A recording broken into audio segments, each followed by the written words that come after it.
Hello, welcome to SquishiVision, where I'm about to react to the Bad Batch episode, season 2, episode 3, the Solitary Clone. I keep mispronouncing it as the Solidarity Clone, and I'm not entirely sure why. I keep doing that.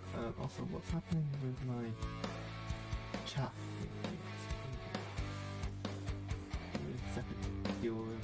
Deal with this.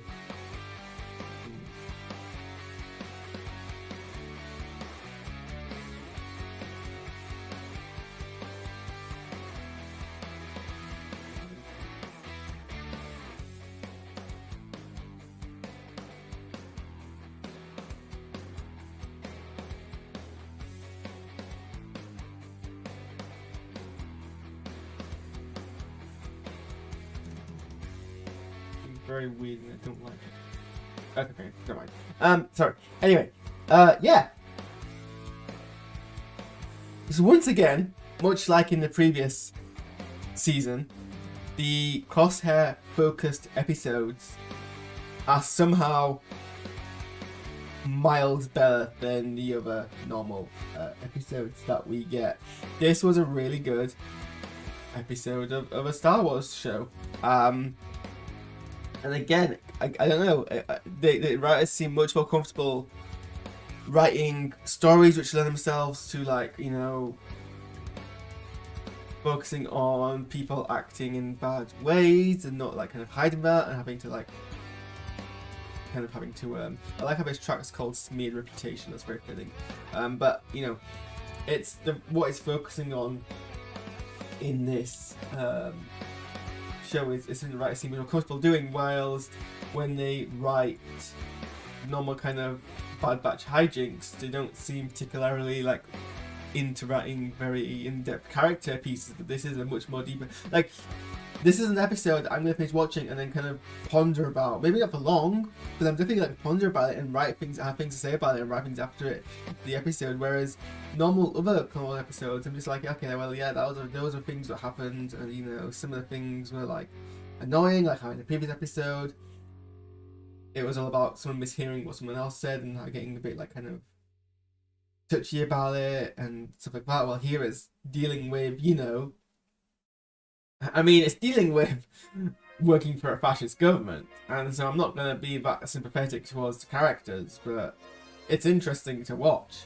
So this episode featured the return of Commander Cody for the first time since the Clone Wars ended, now as a Imperial soldier. They've lost all their distinctive orange stripes. They're wearing grey now, which is a bit sad, but I guess that's kind of the whole thing about the fascist government. And so it was interesting to pair Cody with Crosshair, and it's very interesting to see where they go into the character of Cody, because obviously the last time chronologically we saw Cody was when Cody, quite alright with it, executed Order 66 and attempted to kill Kenobi. And like after that, as far as we know, Cody was a loyal soldier of the Republic, of the Empire. And certainly he's still part of it, and this long after Order 66, he must have, you know, taken part and been fairly decent at what he was doing. But we see him in this episode. He meets up with Rex for the first time since they fought together, and they're paired up nicely. So, you know, I mean, obviously Crosshair's whole thing is this is the first time we've seen Crosshair since he was abandoned on Camino. Apparently he was left there for 32 days, somehow survived. Star Wars mode. Oh, now we should drink some hot chocolate, so that wasn't a nice sip. And he's apparently been kind of approved for active duty, but he's not. But because of his previous conduct, he's not been given a command. He's been put into Cody's operation, and they go on this mission. And basically, you know, the Empire's taking over another planet, a separatist planet. And motion detected at the front door. Alexa mute. Alexa mute.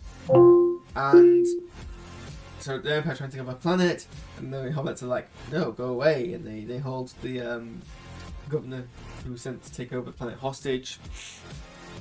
And so basically a team designed to go free him and, you know, assist with the takeover.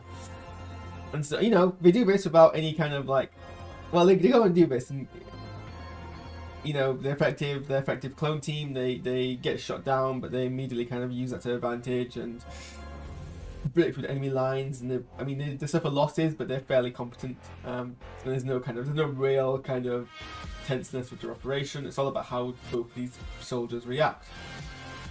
Cody comes across a civilian pair, like a mother and a child, and you know, he immediately kind of, you know, puts on his weapon, aims, like points his weapon down, relaxes his weapon, and it's like, you know, don't worry, we're here to help, which is interesting. And I think Cody genuinely believes that he's kind of he's the same kind of mindset in Star Wars Resistance as Tam was.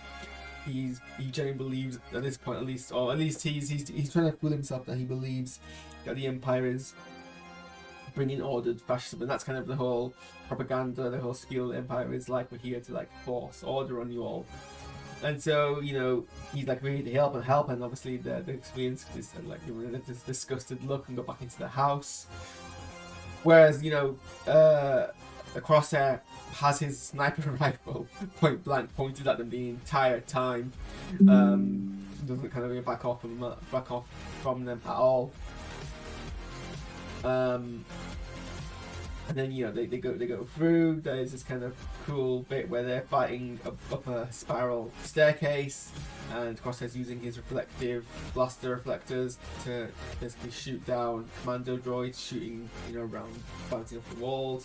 Not clear how the physics of this all works. I mean, obviously he's like Hawkeye level of shooting, but there's a point where, the blaster shots bounce off the droids and hit other droids. I'm like, well, how does that work? Because surely they should dispel all impact and cause the injury. There's a point where they're trying to assassinate, or, you know, take out the tactical droid. And he tells Cody to just basically throw the reflective disc as far as he can into the air, and he shoots it off of several reflective things in the wall, and finally hits one in the air, and that takes out the tactical droid. And I'm like, that doesn't seem it should be possible, but I guess Crosshair isn't that good. I mean, yeah, they have this kind of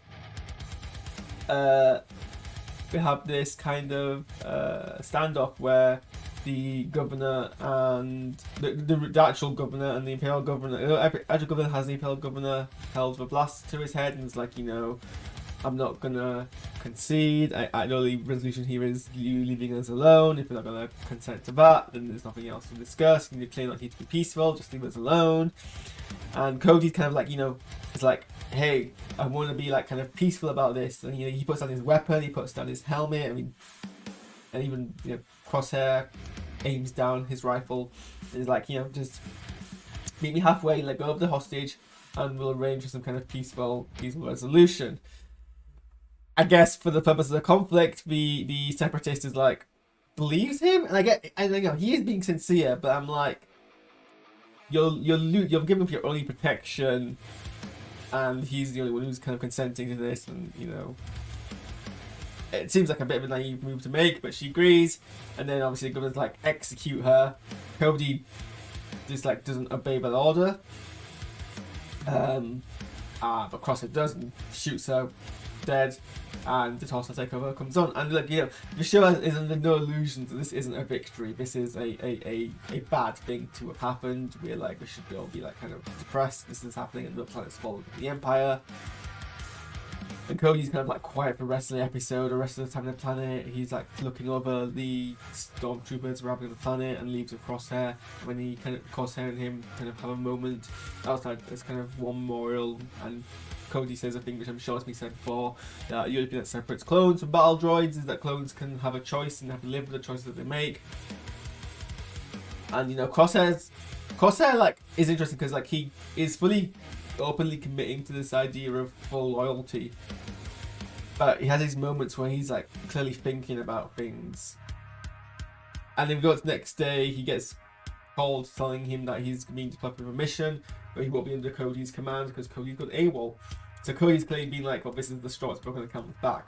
And, you know, I guess for the context of the show and its target audience, we're meant to be like kind of on Cody's side, like Cody's the reluctant kind of hero here. But also the kind of grown up opinion is, Cody, you're a fascist. You're literally serving knowingly a fascist government, and I'm not sure for how long you could really have been in that delusion you weren't. But it's interesting because it's consistent with Cody's kind of characterization of the Clone Wars, and the way that the Clone Wars depicted that how some clones could just like resist the urge to kill a Jedi, and Rex was one of them.